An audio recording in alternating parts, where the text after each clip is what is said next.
우리는 남양주의 예술입니다. 남양주는 다산의 고장이다. 다산이 태어나고 자란 곳이며 다산이 생을 마감한 곳이기도 하다. 우리는 다산에 관해서 아는 것 같지만 실상은 잘 모른다. 우리는 알아야 하지 않을까? 우리가 다산을 예술로 승화시키는 것, 그것이 남양주의 예술인 우리의 일 아닐까? 그래서 우리는 오랜 준비 끝에 다산을 찾아서 떠나기로 했다. 다산과 관련된 곳곳을 돌아보기로 했다.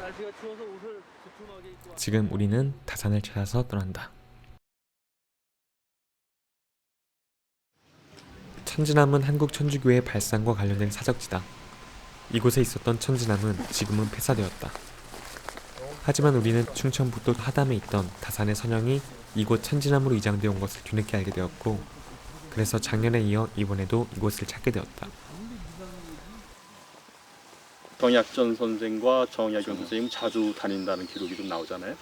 두 분이 이제 친했고, 그 위에 바로 형님 정약전 선생님 묘가 여기 있어요, 왼쪽에. 예. 그분은 이제 순교하셨고, 약전 선생님과 약용 선생님은 이제 나중에 이제 배교하셔서, 배교하면 목숨을 건집니다. 배교한다는 말은 교회를 이제 버린다는 얘기죠. 예.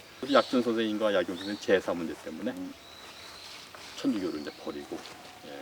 그렇기 때문에 목숨을 건져서 귀향을 간 거죠. 예. 귀향 가가지고선 이제 계속 학문을 연마해서 이제 500여 권의 저서를 남겼다고 그러죠. 예. 그래서 잘 아시겠지만, 예, 한자가 중국에서 시작됐지만 그 한자로 가장 많은 책을 남긴 분은 다산 정약용 선생님입니다.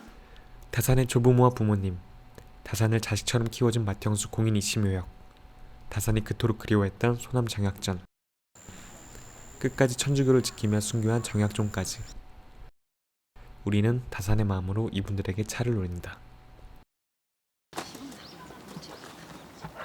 바로 수고하셨습니다. 관한 글을 이따 꼭 읽으시도록 하겠습니다. 술에 관한 시도 있습니다. 우리의 다음 목적지는 충청북도 충주에 위치한 하담, 다산의 선영이 있던 곳이다. 지금은 선영터조차 없고 기억하는 이의 발길조차 뜸한 곳이다. 1980년대 초 이 다산의 선영은 광주시 천지남으로 이장을 한다.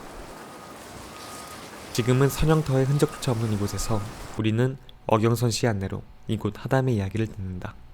정약용 선생님이 여기 오시게 되는 것은 여기 이제 그 산소들이 뭐 할아버지 또 할머니라든가 아니면 아버지 어머니 산소가 있고 하니까 이를 자주 오시게 됐던 거죠. 그래서 이제 형님하고 같이 단양 구경을 가려고, 충청북도에서 단양이 유명한 관광지니까 여기 올려가 오시는데 형님이 못 온다 그래가지고 혼자 나라도 가야 되겠다, 배는 밀려났으니까 계속 올라가면서 탄금대 지나가면서 시를 남기셨어요. 탄금대를 지나며 이렇게 이제 시도 남기셨고, 많은 그 작품을 남기셔가지고 충주 지역에서는 그 충주와 관련된 한시를 가지고 얘기할 때 꼭 정약용 선생님 시 가지고 이제 말씀하시는 분도 계실 정도로 그렇게 이제 많은 연관이 있습니다. 그렇게 누대에 걸쳐서 여기에 사시다 보니까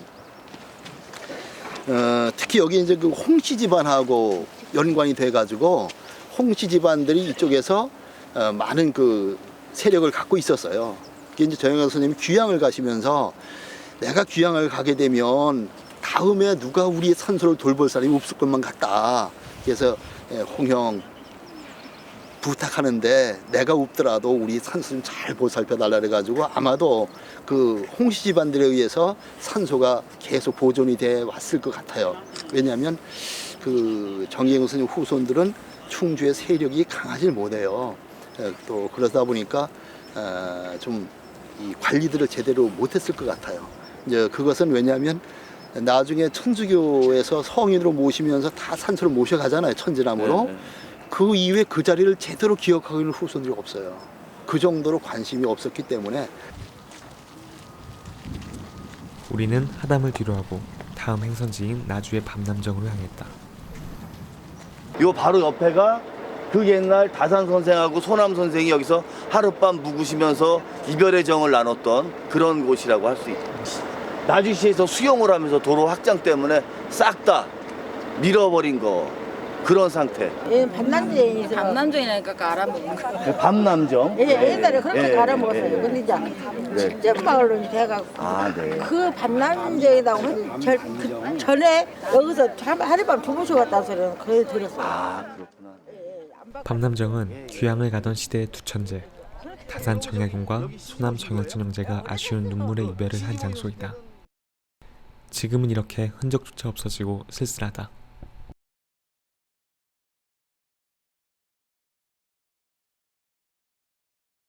대흥사는 다산이 대둔사지에 편찬을 한 인연이 있다. 우리는 이곳에서 하루 유숙하였다.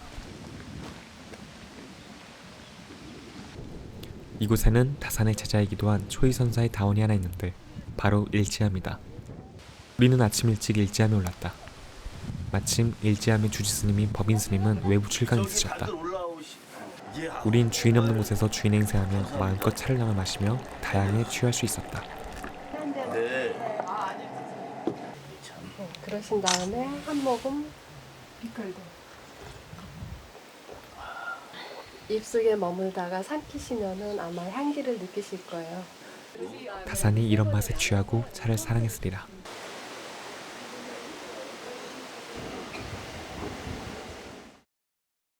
다산은 외증조부를 많이 닮았다고 했다. 마침 해남에 온 길에 다산의 외증조부인 윤두소의 고택을 둘러보고 묘소에 예를 올리기로 했다. 공제 윤두서 선생은 왜 증조부가 되세요? 그러니까 우리가 알고 있는 그 다산의 어머니 한때 할아버지가 되시죠. 다산 선생의 글을 보면 당신이 이 외증조부를 가장 많이 닮았다라고 말씀을 하세요. 그러니까 다산 선생이 돌아가신 지 180년 되셨는데 그분이 다시 깨어나서 오신다면 여기 와서 꼭 좀 돌아볼 것 같아요. 그런 마음으로 여기 온 거고요.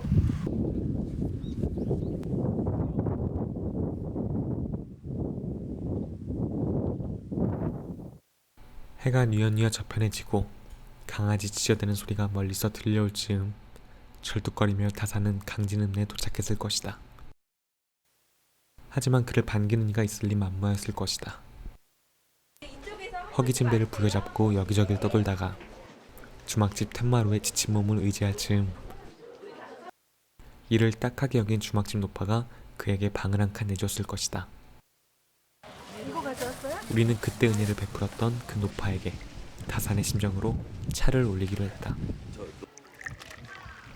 주모, 고맙습니다. 뒤에 빨리 나오세요. 아마 처음일걸? 이 주모가 저기 차를 받아보는 거는?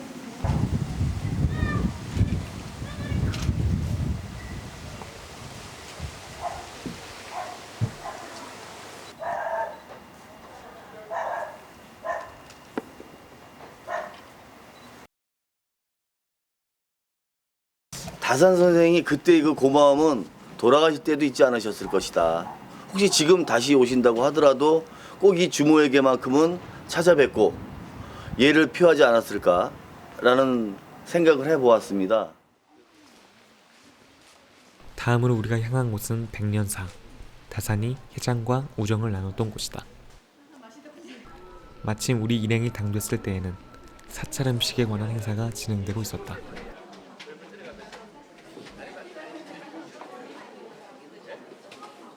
그 다산 선생 하면 또 떼어놓을 수가 없는 해장, 암 해장과 관계가 있죠. 그 암 해장은 다산보다 10살 아래인데 아주 천재 승려였던 것 같아요.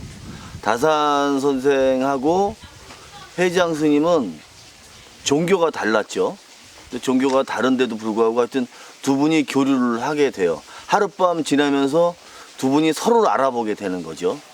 그래서 두 분은 뭐 같이 한 며칠 동안 밤을 새면서 그 유명한 그 견월첩이라는 그 시문, 그 서간집도 이제 남깁니다. 남긴데 그 다산 선생이 여기 회장한테 소개를 받아서 고성사 보은산방에 이제 거처를 마련하게 되죠. 이곳이 바로 보은산방에 있는 고성사다. 다사는 아들들이 오면 이 절에서 겨울을 나며 가르쳤다.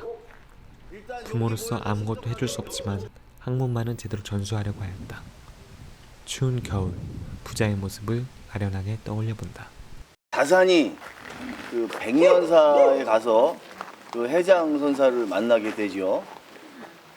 그러고 해장의 그 주선으로 이쪽으로 이제 거처로 옮기게 됩니다. 가장 인상 깊었던 것들은 아들을 불러서 겨울에 여기서 아들에게 공부를 가르쳤던 것. 아무것도 없는 아버지가 자식에게 해줄 것은 오로지 학문밖에 없었다. 그런 거죠. 다산 선생한테는 또 2명의 걸출한 아들이 있습니다. 학연, 학유. 둘째 아들 학유는 농가 원령가의 저자이기도 합니다. 그리고 학연은 의학에 꽤 좀 능했던 것 같습니다. 이제 다산 선생으로부터 큰 역정을 듣게 됩니다. 그러니까 다산 선생은 실학자이기도 하긴 하지만 그래도 그 당시에 의학에 관한 것은 좀 출세에 지장이 있다. 다산 선생은 끝까지 그래도 그 집안을 일으키려면 네가 학문을 해서 언젠가는 조정에 나가서 큰일을 해야 되지 않겠느냐. 네가 왜 중인으로 남으려고 하느냐. 뭐 그랬었다고 해요. 그런데 다산 선생은 대대로 참 의학이 깊은 집안이기도 하고 다산 선생은 또 의학에 깊기도 했었죠.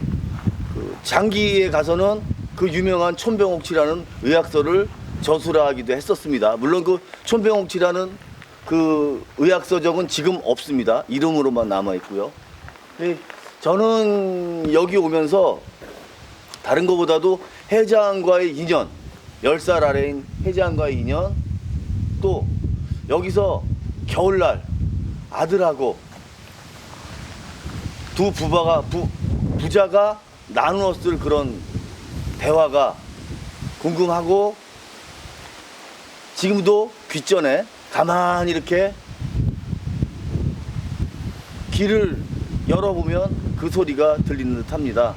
그 소리를, 그 장면을 상상해 보시기 바랍니다. 다사는 강진으로 온 지 8년 만에 비로소 서가가 있고 자신의 학문도 연구할 장소에 안착한다. 바로 다산초당이다. 초당은 초가집인데 지금의 형태는 와당의 형태이다. 이곳에서 문득 홍림이를 떠올렸다. 다산이 이곳에서 제자들을 가르치고 저술 활동에 열중할 즈음 다산은 소실을 드린다. 그 소실에게서 난 딸이 홍임이다. 사실인 듯 아닌 듯한 홍임 모녀의 이야기를 나는 이곳 해설사에게 묻기로 했다. 다사는 직접 홍림에 대한 홍림 어미에 대한 글과 기록과 홍림에 대한 기록은 전혀 남겨져 있지 않아요. 요즘에 야사로 뭐 다산이 홍림 딸과 뭐 홍림 어미에 대한 그런 이야기들이 나오고 있는데요. 다산의 기록에는 전혀 기록이 남아있지 않습니다. 자, 이제 이번 여행의 마지막 코스다. 다산의 시집간 딸과 다산의 외손이자 마지막 제자인 방산 윤정기의 묘소다. 우리는 이번 1박 2일 일정 동안 부지런히 다산을 찾아다녔다. 이번 여행으로 우리가 다산에 관해서 얼마나 알게 되었을까? 하지만 우리는 다산에게서 예술적 희망을 잉태하고 우리의 예술을 도모할 것이다. 내년에는 다산의 공이 오롯이 발현된 수원화성과 포항장기, 그리고 소남의 유배지였던 흑산도를 찾아 나설 계획이다. 황해도 곡산 땅에도 꼭 가보고 싶지만 분역 땅이라 통일 후에나 찾아볼 수 있을 것 같다.